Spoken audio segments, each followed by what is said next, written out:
प्यारे बच्चों, आप सभी का हमारे चैनल पे बहुत बहुत स्वागत है। जितने विद्यार्थी 5 मार्च को गृह विज्ञान का पेपर देने वाले हैं उनके लिए बहुत ही खास वीडियो होने वाली है। और बच्चों, इस वीडियो के माध्यम से मैं आप सभी को इस पूरे वायरल पेपर का फुल सॉल्यूशन प्रोवाइड करने वाला हूं।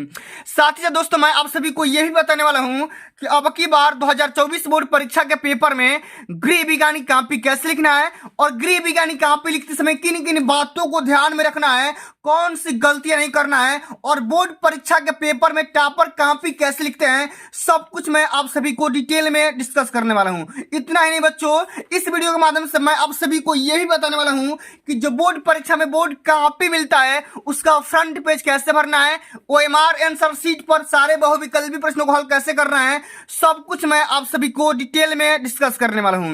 इसलिए आप सभी से हम्बल रिक्वेस्ट है, इस पूरे वीडियो को शुरू से लेकर के अंत तक जरूर देख लेना। वीडियो को लाइक कर देना, शेयर कर देना, चैनल पर नए हों तो सब्सक्राइब कर देना। और बच्चों, एक बात मैं पूरे यकीन के साथ बोल सकता हूं कि जो भी बच्चा इस पूरे वायरल पेपर का सलूशन पूरा अंत तक देख लेता है तो बोर्ड परीक्षा के पेपर में 70 में 70 स्कोर कर सकता है। इस बात की भी पूरी गारंटी है, ठीक ना। तो ये बच्चों, बिना टाइम को वेस्ट किए इस वीडियो को स्टार्ट करेंगे। और सबसे पहले बच्चों, यहाँ पे हम भरेंगे, सीखेंगे कि बोर्ड परीक्षा का जो फ्रंट पेज कॉपी होता है उसको कैसे हम सीखेंगे, कैसे समझेंगे, कैसे भरना है। तो सबसे पहले बच्चों करना क्या है, यहाँ पे देखो, परीक्षार्थी का अनुक्रमांक अंकों में, तो अपने एडमिट कार्ड से मैच करा करके 10 अंकों वाला यहाँ पे अंकों में अपने रोल नंबर लिख देना। उसको अंकों में फिर यहाँ पे शब्दों में भरना है कि 3 3 1 0 5 5 0। इस प्रकार से अंकों में और शब्दों में अपना रोल नंबर भरने के बाद यहाँ पे अपना विषय का नाम लिख देना, गृह विज्ञान। प्रश्न पत्र में केवल भर देना। और यहाँ पे लिखा गया है कि प्रश्न पत्र पर अंकित संकेतांक, जो पेपर का कोड होगा ना, इस कोड को भी भर देना, आपको पेपर में दिया जाएगा, ठीक ना। यहाँ पे उसके बाद यहाँ पे करना क्या है, परीक्षा का दिन मंगलवार या बुधवार, जिस दिन को पड़ेगा वहां पे दिन डाल देना, परीक्षा का तिथि एवं पाली डाल देना। उसके बाद करने के बाद सेंटर का नाम, ठीक ना, जो भी सेंटर का नाम रहेगा एडमिट कार्ड से मैच कराकर यहाँ पे भर देना, ठीक ना। और किस रूम में पेपर देने जा रहे हो, ठीक ना, किस रूम में आपका पेपर पड़ा है, रूम का नाम लिख देना। यहाँ पे कक्ष निरीक्षक अपना साइन कर देंगे, यहाँ पे डेट भी डाल सकते हो।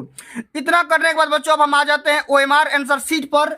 ओएमआर आंसर शीट भी बिल्कुल इसी प्रकार से दिया जाएगा। सबसे पहले करना क्या है, अपने जिला का कोड भरना है और जिला का नाम लिखना है, सेंटर का कोड भर देना है, अनुक्रमांक यानी कि रोल नंबर भर देना है। उतना करने के बाद विषय का कोड जो भी होगा 930 और विषय का नाम गृह विज्ञान। प्रश्न पत्र में प्रथम भर दो या केवल भर दो, कोई दिक्कत की बात नहीं है। और बिल्कुल सेम टू सेम यही वाला डाटा आपको नीचे भी कॉपी कर देना है, जिला कोड, नाम, सेंटर कोड, अनुक्रमांक, विषय कोड, नाम, प्रश्न पत्र संख्या। इतना करने के बाद बच्चों करना क्या, यहाँ पे अपना परीक्षार्थी का हस्ताक्षर यहाँ पे और यहाँ पे। इतनी बात करने के बाद बच्चों आ जाओगे यहाँ पे अपना क्वेश्चन नंबर 1 पे, ठीक ना। तो ये बच्चों, सबसे पहले हम स्टार्ट करेंगे खंड अ के सारे प्रश्नों को, उसके बाद हम खंड ब के भी सारे प्रश्नों को देखेंगे, एक एक क्वेश्चन को देखेंगे और पूरा क्वेश्चन आपको समझ में भी आएगा। पूरी शिद्दत से बोल रहा हूं कि जो भी बच्चा ईमानदारी से इस पूरे वायरल पेपर का सलूशन देख लेगा ना, तो यही अब की बार पेपर में छपने वाला है भाई। ये वायरल पेपर है, समझ लो, ठीक ना। 820 MB। आइए बच्चों, सबसे पहले हम यहाँ पे निर्देश पढ़ेंगे और एक एक निर्देश का पालन भी करेंगे। सबसे पहले यहाँ पे इस पूरे पेपर को हल करने के लिए आपके पास समय रहेंगे 3 घंटे 15 मिनट। प्रारंभ के 15 मिनट परीक्षार्थियों को प्रश्न पत्र पढ़ने के लिए निर्धारित है।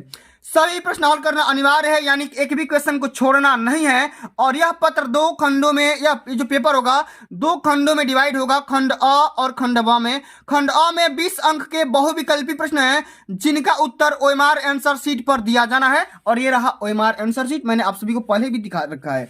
ओएमआर शीट पर उत्तर अंकित किए जाने के पश्चात उसे काटे नहीं तथा इरेजर या व्हाइटनर का इस्तेमाल बिल्कुल भी नहीं करना है। और खंड ब जो है 50 नंबर का रहने वाला है, ठीक ना। तो ये बच्चों, सबसे पहले हम यहाँ पे हल करेंगे खंड अ के सारे प्रश्नों को, पूरा डिटेल में समझेंगे। वीडियो थोड़ी सी लंबी होगी लेकिन भैया 70 में 70 दिलाने वाली ये वीडियो है, ठीक ना। आइए, सबसे पहला प्रश्न पूछा गया है कि पारिवारिक बजट का मुख्य मद क्या है। पारिवारिक बजट का मुख्य मद क्या है, भोजन है कि दुकान है कि मनोरंजन है कि फर्नीचर है। तो बच्चा, पारिवारिक बजट का मुख्य मद यहाँ पे क्या हो जाएगा, भोजन हो जाएगा। ऑप्शन नंबर इसमें पहला बिल्कुल राइट आंसर हो जाएगा, ठीक ना। तो जो ही बच्चों को इसका राइट आंसर पता होगा वो कमेंट में अपना राइट आंसर भी बताते चलेंगे। इस बात को भी आप लोग को ध्यान में रखना है। चलिए आगे बच्चों बात कर लेते हैं। अगला हमारा क्वेश्चन पूछा गया है कि कौन सा बजट का मुख्य मद नहीं है, भोजन, शिक्षा, मकान या वस्त्र या फैशन या दुकान। तो बच्चों देखो, पारिवारिक बजट का मुख्य मत क्या नहीं है, इसमें हो जाएगा फैशन या दुकान, ठीक ना। इसमें क्या हो जाएगा, फैशन या दुकान को पारिवारिक बजट में शामिल नहीं किया जाता है। बाकी भोजन, शिक्षा, मकान या वस्त्र, कपड़ा हो, सबको पारिवारिक बजट में शामिल किया जाता है, ठीक ना।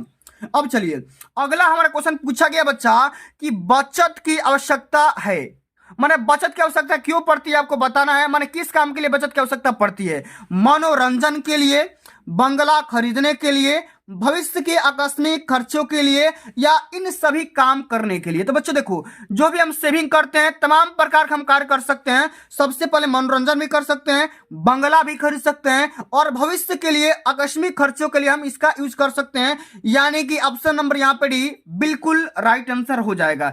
जितना क्वेश्चन बता रहा हूं ना बाबू, सारे के सारे question very very most important question है, और यही क्वेश्चन अब की बार पेपर में छपने वाले हैं भाई, ठीक ना। चलिए आगे बढ़ जाते हैं। अगला हमारा क्वेश्चन पूछा गया है कि किसी शुभ अवसर पर दिया जाने वाला चेक कौन सा चेक कहलाता है, ट्रेवलर चेक, क्रॉस चेक, उपहार चेक या ऑर्डर चेक। तो देखो, किसी भी शुभ अवसर पर, जैसे बर्थडे हो गया, एनिवर्सरी हो गया, या किसी का जन्मदिन हो गया, या किसी का कोई नौकरी लग गया, तो उस चीज पर या वहां पे अगर कोई भी आप चेक दोगे ना, तो उसको हम बोलेंगे गिफ्ट चेक या उपहार चेक बोला जाएगा। ऑप्शन नंबर इसमें सी बिल्कुल राइट आंसर हो जाएगा। आगे बढ़ जाते हैं कि आधा किलोग्राम में कितने ग्राम होते हैं। आधा किलोग्राम में 200 ग्राम, 500 ग्राम, 700 ग्राम या 1000 ग्राम। तो बच्चों, आधा किलोग्राम में कुल मिलाकर के 500 ग्राम होते हैं। ऑप्शन नंबर यहाँ पे सेकंड राइट आंसर होगा। अगला हमारा क्वेश्चन क्या है, एक साड़ी का दाम 1500 रुपया है, तो 10 साड़ी का मूल्य क्या होगा। एक साड़ी का दाम कितना भैया, 1500, तो 10 साड़ी का मूल्य क्या करोगे, 1500 में 10 से गुणा कर दोगे, 15,000 निकल के आ जाएगा। ऑप्शन नंबर इसमें सेकंड बिल्कुल राइट आंसर हो जाएगा। सारे के सारे question very very most important question है भैया, सबको तैयार करके ही जाना है, ठीक ना। चलो आगे बढ़ जाते हैं कि मानव शरीर में जल का प्रतिशत कितना है। 50 से 60%, 70 से 75%, 80 से 90% या 100%। तो मानव शरीर में जो जल का परसेंटेज है ना बच्चा, वो है 70 से लेकर के 75% के बीच में। ऑप्शन नंबर इसमें सेकंड बिल्कुल राइट आंसर हो जाएगा, ठीक ना। चलिए आगे बढ़ जाते हैं। आवश्यकता अनुसार जल को ग्रहण करने से शरीर का तापमान पर क्या प्रभाव पड़ता है, बढ़ जाता है कि घट जाता है, कि नियमित रहता है, कि अप्रभावित रहता है। तो देखो बच्चों, आवश्यकता अनुसार जल को ग्रहण करने से, जल का सेवन करने से जो शरीर का तापमान रहेगा एकदम नियमित रहेगा। इस बात को ध्यान रखना, कंट्रोल रहेगा, कांस्टेंट रहेगा, ना बढ़ेगा और ना ही घटेगा, ठीक ना। चलिए आगे बात कर लेते हैं। अगला हमारा क्वेश्चन पूछा गया है कि टाइफाइड रोग कैसे फैलता है, माने टाइफाइड रोग किसके द्वारा फैलता है। तो बच्चों, ये फैलता है साल्मोनेला टाइफी के द्वारा। साल्मोनेला टाइफी एक जीवाणु का नाम है, जो कि इसी जीवाणु के द्वारा टाइफाइड नामक रोग फैलता है। इस बात को ध्यान में आप लोग रखना, कई बार पेपर में पूछा जा चुका है। और भैया सेक्शन बी का सिलेक्शन आप यहाँ पे जो भी आपका आंसर होगा उसको जरूर देख करके जाना। अगला हमारा क्वेश्चन है कि हैजा किस जीवाणु के द्वारा फैलता है। तो ये फैलता है विब्रियो कैलोरी के द्वारा, ठीक ना। विब्रियो कैलोरी के द्वारा फैलता है, हैजा नामक ये रोग होता है, ये फैलता है विब्रियो कैलोरी के द्वारा, ठीक ना। अगला हमारा क्वेश्चन है कि 8 मार्च को कौन सा दिवस मनाया जाता है। Very very most important question भैया, 8 मार्च को कौन सा दिवस मनाया जाएगा। अंतरराष्ट्रीय महिला दिवस के रूप में, बाल दिवस के रूप में, पृथ्वी दिवस के रूप में, या पर्यावरण दिवस के रूप में, ठीक ना। तो 8 मार्च को अंतरराष्ट्रीय महिला दिवस के रूप में मनाया जाता है। इस बात को ध्यान में रखना, कई बार भैया पेपर में पूछा जा चुका है। और पर्यावरण दिवस 5 जून को मनाया जाता है। चिल्ड्रेन डे तो आपको पता ही होगा, पृथ्वी दिवस पे तो मैंने आपसे भी कई बार बता ही रखा है। पर्यावरण प्रदूषित होने का कारण क्या है, जनसंख्या वृद्धि, आधुनिकीकरण, सामाजिक रीति रिवाज या ये सभी। तो बच्चों देखो, पर्यावरण दूषित होने का या प्रदूषित होने का ये सभी रीजन हो सकते हैं। इसमें ऑप्शन नंबर यहाँ पे डी बिल्कुल राइट आंसर होगा। आगे बढ़ जाते हैं। अगला हमारा क्वेश्चन पूछा गया है कि डेंगू रोग किसके द्वारा फैलता है। दूषित जल से, दूषित वायु से, मच्छर के काटने से या इन सभी के द्वारा। तो डेंगू रोग फैलता है किसकी वजह से, तो भैया मच्छर के काटने से फैल जाएगा। ऑप्शन नंबर इसमें सी बिल्कुल राइट आंसर हो जाएगा, ठीक है। अब देखो अगला हमारा क्वेश्चन क्या देखा है कि बीसीजी का टीका किस रोग की रोकथाम के लिए लगाया जाता है। तो बच्चों देखो, बीसीजी का टीका ये तपेदिक या टीबी रोग के रोकथाम के लिए लगाया जाता है। सेकेंड ऑप्शन आपका बिल्कुल राइट आंसर हो जाएगा। चलिए आगे बढ़ जाते हैं कि कार्बोहाइड्रेट का स्रोत क्या है, माने कार्बोहाइड्रेट किसमें सबसे ज्यादा पाया जाता है, टमाटर, आलू, भिंडी या पालक। तो बच्चों देखो, कार्बोहाइड्रेट यहां पे देखो, अगर सब्जी आएगा ना तो सब्जी मार देना, लेकिन अगर हरी सब्जी आएगा ना तो हरी सब्जी पे टिक करना, और यहाँ पे पालक सबसे हरी सब्जी है, ठीक ना, इस बात को ध्यान में रखना भैया। देखो कार्बोहाइड्रेट हरी सब्जियों में ज्यादा पाया जाता है। आगे बढ़ते हैं, अधिक भोजन शरीर के लिए क्या होता है, लाभकारी होता है, हानिकारक होता है, शक्तिवर्धक होता है, या इनमें से सभी होता है। तो अधिक भोजन करने से शरीर पे हमारा बुरा असर पड़ सकता है, हानिकारक साबित हो सकता है। सेकेंड ऑप्शन बिल्कुल यहाँ पर राइट आंसर हो जाएगा। चलिए आगे देख लेते हैं कि रोगी का भोजन कैसा होना चाहिए, गरिष्ठ, चटपटा, सुपाच्य या बिना पका हुआ, ठीक ना। तो बच्चों देखो, रोगी का भोजन एकदम सुपाच्य होना चाहिए, ठीक ना। ऑप्शन नंबर इसमें क्या हो जाएगा, तीसरा बिल्कुल राइट आंसर होगा। आगे बढ़ जाते हैं कि दूध में कौन सा विटामिन नहीं पाया जाता। भैया देखो, दूध में कौन सा विटामिन नहीं पाया जाता है, तो विटामिन ए तो पाया जाता है, विटामिन डी भी होता है, विटामिन के भी होता है, लेकिन विटामिन सी ये खट्टे पदार्थों में पाया जाता है, खट्टे फलों में पाया जाता है। ये विटामिन जो सी है ना, ये दूध में बिल्कुल भी नहीं पाया जाता है, ठीक ना। चलिए आगे बढ़ जाते हैं कि कौन सा अंग श्वसन तंत्र का भाग नहीं है, ठीक ना, नाक, फेफड़े श्वसन तंत्र के, या यकृत, हाथ, या श्वास नली। तो बच्चों देखो, श्वसन अंग का कौन सा भाग नहीं है, तो देखो यकृत हो जाएगा, या तो आपका हाथ हो जाएगा। हाथ से कोई भी व्यक्ति सांस नहीं लेता है, ठीक ना। चलिए आगे देखते हैं कि किस अंग में रक्त का शुद्धिकरण होता है, यकृत में, वृक्क में, फेफड़े में, या अमाशय में। तो बच्चा रक्त का प्यूरिफिकेशन किडनी में होता है, वृक्क में होता है। सेकंड ऑप्शन यहाँ पे बिल्कुल राइट आंसर हो जाएगा। तो चलिए बच्चों, हमने सारे के सारे बहुविकल्पी प्रश्नों को समाप्त कर लिया। अब हम यहाँ पे समझेंगे कि खंड ब का सॉल्यूशन आप सभी को किस तरीके से करना है, और बोर्ड परीक्षा में आप सभी को कॉपी कैसे रिप्रेजेंट करनी है। क्योंकि भैया लाख तैयारी कर लो, जब आपको कॉपी लिखने नहीं आएगा, कॉपी का सही तरीके से मैनेजमेंट करने नहीं आएगा, तो भैया कहीं ना कहीं नंबर अचीव करने में कहीं ना कहीं चूक हो जाएगी, ठीक ना। तो पूरा प्रोसेस बताऊंगा, कॉपी कैसे लिखना है और टॉपर कॉपी कैसे लिखते हैं, सब कुछ मैं आप सभी को डिटेल में डिस्कस करने वाला हूं। आइए सबसे पहले बच्चों यहाँ पे हम हल करेंगे अति लघु उत्तरीय प्रश्न के बारे में, जो कि 21 से लेकर के 26 तक का दिया गया है, और प्रत्येक प्रश्न 2 नंबर का रहने वाला है। 25 शब्द में आंसर देना होगा, ठीक ना। तो सबसे पहले हम करेंगे क्या, कैसे लिखेंगे, यहाँ पे आपको हेडिंग लगाना है, खंड ब अति लघु उत्तरीय प्रश्न, इसमें लिखो प्रश्नोत्तर संख्या 21। इतना करने के बाद बच्चों आ जाओ क्वेश्चन पे। क्वेश्चन क्या पूछा गया है, सबसे पहले इसको हम देख लेते हैं। देखो भैया, क्वेश्चन हमारा क्या है कि बजट में मितव्ययिता क्या है, माने बजट में मितव्ययिता का क्या मतलब होता है, इसके बारे में समझाना है। तो बच्चा कैसे लिखेंगे, सबसे पहले यहाँ पे ध्यान दो कि बजट में किसी भी अनावश्यक व्यय का प्रावधान न रखना ही बजट में मितव्ययिता कहलाती है। देखो बच्चा, बजट कम से कम, जितना कम से कम हो सकता है, कम से कम करने के लिए जो भी हम काम करेंगे उसको क्या बोलेंगे, मितव्ययिता बोला जाता है। तो बजट में किसी भी अनावश्यक व्यय को कंट्रोल करने का, प्रावधान न रखने का जो क्षमता होती है, उसको हम क्या बोलेंगे, बजट में मितव्ययिता बोलेंगे, ठीक ना। चलिए आगे बढ़ जाते हैं कि राष्ट्रीय बचत पत्र क्या है। राष्ट्रीय बचत पत्र क्या है भैया, इसको समझते हैं। 2 नंबर का भैया क्वेश्चन पूछा गया है, इसमें क्या करेंगे, प्रश्नोत्तर संख्या 22 यहाँ पे हेडिंग लगाएंगे।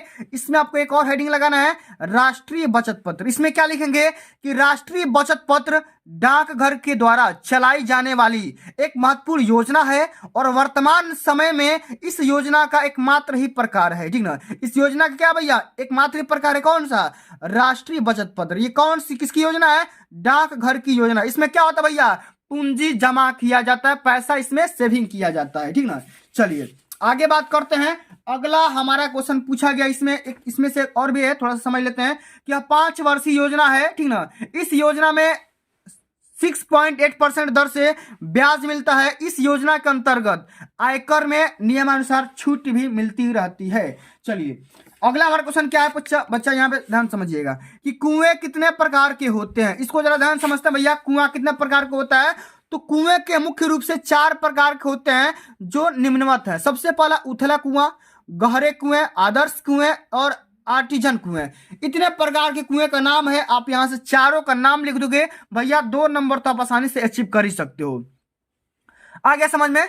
चलिए आगे बात कर लेते हैं। अगला जो हमारा क्वेश्चन पूछा गया है very very most important question है, और क्वेश्चन यह है बच्चा कि पर्यावरण प्रदूषण के कारण लिखिए। माने पर्यावरण किन किन माध्यम से प्रदूषित होता है, इसके बारे में आप सभी को रीजन लिखना है। तो बच्चों हम कैसे लिखेंगे जरा आप लोग ध्यान से समझिएगा। इसमें क्या करना है कि पर्यावरण प्रदूषण के कारण क्या करेंगे, पर्यावरण प्रदूषण के निम्नलिखित कारण हो सकते हैं। सबसे पहला कारण क्या होगा कि घरेलू कचरे तथा कूड़ा करकट का जल में बहाया जाना। मतलब देखो घरेलू का जो कचरा होगा ठीक ना, और कूड़ा करकट होगा भैया जल में बहा सकते हैं ठीक ना, इस प्रकार से क्या होगा, जल दूषित हो जाएगा। वाहित मल होगा, पेड़ों के अत्यधिक कटाई हो जाएगा, उर्वरकों के उपयोग में निरंतर वृद्धि, और वाहनों तथा चिमनियों से निकलने वाले धुएं, इस प्रकार के जो भी कारण हो जाएंगे हमारे पर्यावरण को प्रदूषित कर सकते हैं। चलिए आगे बढ़ जाते हैं। प्रश्नोत्तर संख्या 25 यानी 25 नंबर क्वेश्चन को देखते हैं। बिल्कुल इसी प्रकार सब सभी का सोल्यूशन करना है परीक्षा के पेपर में, ठीक ना। क्वेश्चन क्या है कि वायु के द्वारा कौन कौन से रोग फैलते हैं। हवा के द्वारा कौन कौन से रोग फैलते हैं, इसका सूची बनाते हैं, समझते हैं भैया कि हवा के द्वारा कौन कौन से रोग फैलेंगे। तो वायु के द्वारा फैलने वाले रोग कुछ निम्न प्रकार हैं। सबसे पहले तो चेचक होगा, तपेदिक होगा, काली खांसी हो सकती है, और खसरा भी हो सकता है। इतने प्रकार के रोग हो सकते हैं हवा के द्वारा फैलने वाले रोग। अगला हमारा क्वेश्चन है कि सिलाई कीट कौन सा होता है, या सिलाई कीट किसे कहते हैं। देखो सिलाई कीट किसे कहते हैं या सिलाई कीट किसे कहते हैं। 26 नंबर और 27 नंबर दोनों क्वेश्चन सेम छाप दिया गया है, तो भैया आपको एक ही क्वेश्चन को हल करना है, सिलाई कीट किसे कहते हैं। इसको समझते हैं, डिटेल में समझेंगे, ठीक ना। हेडिंग लगाना है सिलाई कीट। क्या लिखेंगे, सिलाई कार्य करने के लिए विभिन्न उपकरणों की आवश्यकता होती है। इन उपकरणों को किसी थैले, डिब्बे अथवा बॉक्स में विधिवत रखा जाता है। सिलाई उपकरणों सहित इस डिब्बे, थैले अथवा बॉक्स को ही सिलाई कीट कहा जाता है। देखो भैया सिलाई कीट से संबंधित माने सिलाई से संबंधित जो भी उपकरण, जैसे कैंची हो गया, टेप हो गया, इंची टेप हो गया, या जो भी धागे वगैरह हो गए, सुई वगैरह हो गया, इसको एक डिब्बा में रखोगे या थैले में रखोगे या एक बॉक्स में रखोगे ना, तो उस बॉक्स को हम क्या बोलेंगे, सिलाई कीट बोलेंगे। आ गया समझ में? चलिए आगे बात कर लेते हैं। अगला हमारा question very very most important question है, जो कि 28 नंबर क्वेश्चन, मैंने क्या बताया था 27 number question same to same वही वाला क्वेश्चन है। 28 नंबर क्वेश्चन आ गया लघु उत्तरी वाला क्वेश्चन, जो कि 4 नंबर का पूछा गया है, और ये क्वेश्चन 50 शब्द में इसको देना होगा, ठीक ना। आइए समझते हैं कि तापक्रम चार्ट में आप क्या क्या लिखेंगे, इसके बारे में समझाना है भैया कि तापक्रम चार्ट में किन किन बातों को ध्यान में रखना है, क्या क्या लिखना होगा, तो इसको समझते हैं। सबसे पहले समझते भैया तापक्रम चार्ट कैसे बनाएंगे। तो विशेषकर तीव्र ज्वर या अधिक समय तक रहने वाले ज्वर रोगियों के तापमान का चार्ट बनाना आवश्यक होता है। इसके लिए दिन में जितनी बार जिस समय तापमान लेते हैं उसी के अनुसार रोगी का नाम लिखकर समय अंकित कर देना चाहिए। नाम लिखकर समय भी अंकित कर देना चाहिए। सबसे पहले बच्चों क्या करना है, आपको रोगी का नाम लिखना है, उसका एज लिखना है, और किस रोगी का यहाँ पे डाटा वगैरह लिख देना है, ठीक ना। यहाँ पे समय भी लिख सकते हो। आगे लिखेंगे तालिका के माध्यम से, चार्ट के माध्यम से किन किन बातों को ध्यान में रखेंगे। सबसे पहले करना क्या, यहाँ पे दिनांक लिख दो, यानी किस डेट को यहाँ पे टेम्परेचर को सेंस कर पा रहे हो, 6 बजे प्रातः, 6 बजे सुबह, शाम, इस प्रकार से यहाँ पे नाम लिख देना, ठीक ना। इतना करने के बाद तापमान मुंह से लिया गया है या कंधे में लगा करके लिया गया है, तो देखो मुंह से लगा करके देखो 8 बजे, 10 बजे, 12 बजे कब कब लिया गया, उसका यहाँ पे पूरा पूरा बढ़िया से डाटा लिख दो। ये यहाँ से आप सभी 4 नंबर आसानी से अचीव कर सकते हो। आ गया समझ में? चलिए आगे बात करते हैं। अगला हमारा क्वेश्चन जो कि ये है क्वेश्चन नंबर 29। इसमें क्या है जरा ध्यान समझिएगा कि टिप्पणी लिखिए, किस पे, बफारा या भाप लेना। इसमें क्या करना भैया, आपको टिप्पणी लिखना है, एकदम चर्चा करना है। 4 नंबर क्वेश्चन है, डिटेल में समझेंगे भैया, आराम से समझेंगे कि बफारा या भाप लेना क्या होता है। तो बफारा देना या भाप से सिकाई करने का एक तरीका होता है। बफारा देना क्या होता है, भाप से सिकाई करना, ठीक ना, या सेकना का एक तरीका होता है। गले के रोग जैसे गले का दर्द तथा शरीर का रोग जैसे गठिया आदि में बफारा देना लाभप्रद रहता है। यदि बफारे में कोई औषधि मिलानी है तो इसे खौलते जल में डाल देना चाहिए, ठीक ना, और सिर पर एक बड़ा तौलिया डाल दिया जाता है। यह रोगी के सिर के साथ साथ बर्तन इत्यादि को भी ढक देता है, ठीक ना। इस प्रकार सब सभी को बफारा देना या भाप लेने के बारे में पूरा बढ़िया से चर्चा करना है, बढ़िया से डिटेल में आप सभी को यहाँ पे लिख देना। पूरा पूरा नंबर भैया आप सभी से यहाँ पे मिल जाएगा। आ गया समझ में? चलिए आगे बात करते हैं। अगला हमारा क्वेश्चन जो कि 30 नंबर क्वेश्चन क्या बोल रहा है, इसको हम डिटेल में समझते हैं, ठीक ना। चलिए अगला हमारा क्वेश्चन 30 नंबर क्या बोल रहा है कि मुंह की अपेक्षा नाक से सांस लेने से क्या लाभ होता है। माने मुंह से हम ज्यादा अगर नाक से सांस लेंगे तो हमारे क्या बेनिफिट हो सकता है, इसके बारे में लिखना है। तो ये इसमें लिखेंगे कि मुंह की अपेक्षा नाक से श्वास लेने के निम्नलिखित फायदे हो सकते हैं या लाभ हो सकते हैं। इसमें क्या करना है, इसमें सबसे पहला लाभ ये लिखेंगे कि नाक में उपस्थित बाल वायु में उपस्थित धूल के कणों व अन्य प्रकार की गंदगी को रोकते हैं, जिसके कारण फेफड़ों तक पहुंचने वाली वायु गंदगी रहित होती है। अगला पॉइंट में लिखेंगे कि नाक से प्रवेश करने वाली वायु नाक तथा श्वास नली आदि की रक्त कणिकाओं के द्वारा गर्म की जाती है, अतः फेफड़ों को गर्म वायु उपलब्ध होती है। अधिक ठंडी वायु फेफड़े के लिए हानिकारक मानी जाती है या हानिकारक होती है, इसलिए नाक से सांस लेना मुंह से सांस लेने की अपेक्षा अधिक लाभप्रद माना जाता है, ठीक ना। चलिए अगला हमारा क्वेश्चन पूछा गया है कि भोजन परोसना एक कला है, क्यों कला है, इसके बारे में एकदम चर्चा करना है। आइए बच्चा एकदम समझते हैं पूरा बेसिक से कि भोजन परोसना एक कला है और ये कला क्यों कहा जाता है, इसको हम डिटेल में समझते हैं, ठीक ना। कैसे लिखेंगे जरा आप लोग ध्यान समझिएगा। इसमें आपको ये लिखना है कि भोजन परोसना एक कला है, हेडिंग लगाना है। इसमें लिखेंगे कि खाद्य सामग्री को भली भांति पकाने के साथ साथ पकाए गए भोजन को अति उत्तम ढंग से परोसना भी एक कला एवं महत्वपूर्ण कार्य माना जाता है। सामान्य रूप से इसे एक कला माना जाता है। आकर्षक ढंग से परोसे गए भोजन के प्रति खाने वालों की रुचि बढ़ जाती है। रुचिपूर्ण, ठीक ना, ढंग से परोसा गया भोजन खाने वाले व्यक्ति को मानसिक स्थिति को भी प्रभावित करता है। इससे खाने के प्रति आकर्षण एवं रुचि में वृद्धि तो होती ही है। यही कारण है कि भैया भोजन परोसना एक कला माना जाता है, एक आर्ट माना जाता है। इस प्रकार से पूरा बढ़िया सबको सभी को सजा करके इसी प्रकार से बोर्ड परीक्षा में काम पे लिखना है, ठीक ना।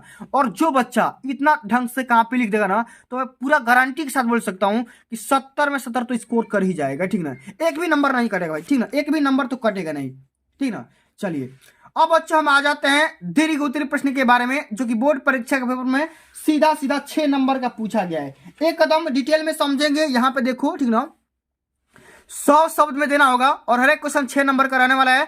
32, 33, 34 3 क्वेश्चन यहाँ पे दिए गए हैं। सबसे पहला क्वेश्चन क्या है कि अस्थिभंजन के मुख्य लक्षण क्या है। अस्थिभंजन की सामान्य प्राथमिक चिकित्सा आप किस प्रकार करेंगी, दोनों क्वेश्चन को समझाना है। 3 नंबर क्वेश्चन है। अथवा अस्थिभंग में प्राथमिक उपचार क्या करना चाहिए, ठीक ना, इसके बारे में लिखो। दोनों क्वेश्चन को करना है, दोनों क्वेश्चन में से किसी एक क्वेश्चन को हल करना है। तो बच्चों हम यहाँ पे समझेंगे भैया कि अस्थिभंग में प्राथमिक उपचार क्या होता है। इस वाले क्वेश्चन को समझेंगे, बहुत ही आसान सा क्वेश्चन है और आसानी से समझ में भी आ जाएगा। इसमें लिखेंगे प्राथमिक उपचार में कि अस्थिभंजन की अवस्था में पीड़ित व्यक्ति को निम्नलिखित विधियों के द्वारा प्राथमिक उपचार उपलब्ध करानी आवश्यक होती है। सबसे पहला हमारा तरीका होता है कि उपयुक्त चिकित्सा के सहायता के माध्यम से करेंगे। इसमें क्या लिखेंगे कि इसके लिए अविलंब किसी योग्य चिकित्सक को बुलाना चाहिए। योग्य चिकित्सक के उपलब्ध न होने पर प्राथमिक चिकित्सा को उपाय करने चाहिए। जैसे देखो, अगर किसी भी व्यक्ति का एक्सीडेंट हो जाता है तो जितना जल्दी हो सके भैया उसको डॉक्टर को बुला दो। अगर डॉक्टर नहीं आ रहा है तो आप स्वयं से भी जो बात आपको समझ में आ रहा है वो यहाँ पे कर देना चाहिए। वो आता है फर्स्ट एड में। आगे बात करते हैं रक्त स्राव को रोकना। ब्लड जब बहेगा तो उसको हम कैसे रोकेंगे। अनेक बार अस्थिभंजन के कारण पीड़ित व्यक्ति की रुधिर वाहिनियां फट जाती है, जिसके कारण रक्त का स्राव होने लगता है, जिसे किसी स्वच्छ कपड़े या टूर्निकेट की सहायता से रोकना चाहिए। इस प्रकार से भैया हम रोक सकते हैं। अगला हमारा पॉइंट आता है इसमें टॉपिक घायल अंग का देखभाल। रोगी के घावों को, ठीक ना, निसंक्रामक घोल के द्वारा क्रीम लगाकर घायल अंग को हम ढक सकते हैं या कंट्रोल कर सकते हैं। अगला टॉपिक में लिखेंगे कि घायल का स्थानांतरण कैसे करेंगे। तो घायल व्यक्ति को प्राथमिक उपचार देने के पश्चात किसी सुनिश्चित स्थान पर ले जाया जाना चाहिए भैया, उसको सेफ जगह पर पहुंचा देना चाहिए। इस प्रकार से बच्चों आप सभी लोग प्राथमिक उपचार के बारे में आप लोग यहाँ पे डिटेल में समझ सकते हो और लिख भी सकते हो। आगे समझ में।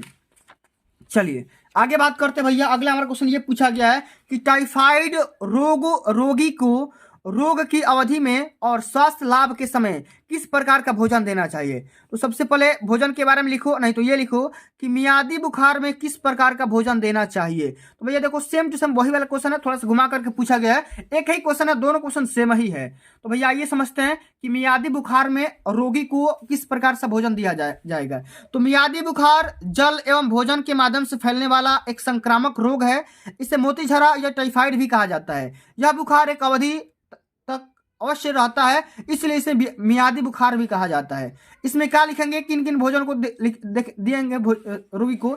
इसमें सबसे पहला चीज यहाँ पे ध्यान रखेंगे कि मियादी बुखार से पीड़ित व्यक्ति को जल व दूध को उबाल कर देना चाहिए।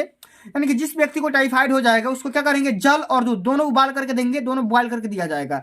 भोज्य पदार्थों को सुरक्षित रखा जाना चाहिए। मियादी बुखार को रोगी को सुपाच्य हल्का भोजन देना चाहिए। उबले हुए अंडे देने चाहिए और मियादी बुखार को ठीक करने के लिए रोगी को भोजन के रूप में सब्जियों का सूप दे सकते हैं। इतने प्रकार की बातों को आप ध्यान में रखेंगे कब, जब कोई भी व्यक्ति मियादी बुखार से पीड़ित होगा तब। आगे समझ में। चलिए अब बच्चों हम आगे बात करते हैं इस वीडियो का सबसे अंतिम नंबर क्वेश्चन के बारे में। Very very most important question है कि अतिसार रोग के कारणों, लक्षणों एवं बचने के उपायों के बारे में लिखिए। तो या तो आप ये करो और नहीं तो ये करो, अतिसार रोग से बचाव के उपाय लिखिए। तो दोनों क्वेश्चन के बारे में आप सभी को डिस्कस करना है या दोनों में से किसी एक के बारे में कर सकते हो, ठीक ना। चलिए तो बच्चों हम यहाँ पे हल करेंगे कि अतिसार रोग से बचाव करने कौन कौन से उपाय हो सकते हैं, इसके बारे में समझते हैं। तो अतिसार का मतलब क्या होता है, डिहाइड्रेशन। यह एक भयानक रोग है जिसमें उचित चिकित्सा न होने पर यह छोटे शिशुओं के लिए घातक भी सिद्ध हो सकता है। वास्तव में अतिसार के साथ साथ निर्जलीकरण होने की स्थिति में, ठीक ना, अधिक कंडीशन बिगड़ जाती है। अतः निम्नलिखित उपायों का पालन किया जाना अति आवश्यक माना जाता है, ठीक ना। इसमें भैया हम किन किन बातों को ध्यान में रखेंगे, इसको सबसे पहले समझते हैं। सबसे पहला पॉइंट आपको यह ध्यान में रखना है कि रोगी को पूर्ण विराम करने की आवश्यकता है, ठीक ना। रोगी को जितना हो सके पूरा विराम देना है, आराम देना चाहिए भाई, उसको काम नहीं करवाना है। तुरंत योग्य चिकित्सक से परामर्श करना चाहिए। रोगी को उबालकर ठंडा किया जल पीने के लिए देना चाहिए। बोतल से पीने वाले कच्चों की बोतल, ठीक ना, समय समय पर अच्छी तरह से स्वच्छ रखनी चाहिए। माने देखो जो भी इंसान जिसको अतिसार रोग हो गया है उसको बोतल से पानी पीने के लिए दिया जाए, उबाल करके दिया जाए और उसको समय समय पर बढ़िया से साफ भी किया जाना चाहिए। रोगी को सदैव ताजा दूध उबाल करके ही देना चाहिए और भोज्य पदार्थों को मक्खियों से बचाने के लिए ढक कर रखना चाहिए। इतने प्रकार की बातों को आपको ध्यान में रखना है, ठीक ना। तो बच्चों हमारा यहाँ पे क्वेश्चन समाप्त हो जाता है।